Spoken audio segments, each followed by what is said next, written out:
ஒவ்வொரு இலாக்காவிலும் எந்தெந்த வேலை பாக்கி இருக்கு அந்த வேலையை சீக்கிரம் முடிக்கணும்.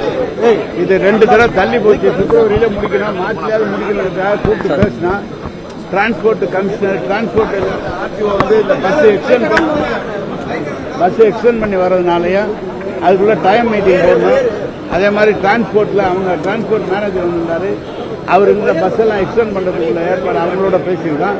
எலக்ட்ரிசிட்டியில் அவங்கள்ட்ட கூப்பிட்டு எலக்ட்ரிசிட்டி எல்லாம் கனெக்ட் பண்ணுறது மீட்டர் மட்டும் தான் பாக்கி இருக்கு. இந்த கான்ட்ராக்டர்கிட்ட பேசியிருக்கான்.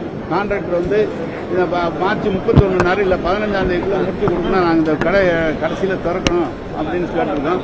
அதனால எல்லா வேலையும் சீக்கிரம் பண்றதுக்காக ஆய்வு பண்ணுறோம். சென்ட்ரல் பஸ் ஸ்டாண்டு பேருந்துகள் இயக்கப்படுமா? சென்ட்ரல் பஸ் ஸ்டாண்டு இங்கிருந்து நேரடியாக வருகிற எல்லா பேருந்துகளும் சென்ட்ரல் பஸ் ஸ்டாண்டில் இந்த ஓம்னி பஸ் கட்டி முடிக்கிற வரைக்கும் omni bus stand central bus ஸ்டாண்டில் வைக்கிறதா ஒரு ப்ரொபோசல் இருக்குது.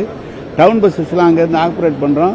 வயலூர் போகிறது, ஸ்ரீரங்கம் போகிறதுலாம் அது வழியாக தான் போகும். நேராகவும் போகும், இங்கேருந்து நேரடியாகவும் போகும். ஸ்ரீரங்கம் போகிறது, வயலூர் போகிறது. Chathiram bus stand central bus stand ஃபங்க்ஷனில் தான் இருக்கும். இங்கே இல்லை, கரூர் பஸ் எல்லா பஸ்ஸுமே மப்சல் பஸ் எல்லாம் இங்கே வந்து அங்கேருந்து தான் கிளம்பணும் அப்படின்னு தான் பேசியிருக்காங்க. அது இன்னும் அவங்களோட அந்த பஸ் ஓனர்ஸோட பேசிட்டு சொல்றேன் இருக்கிறாங்க.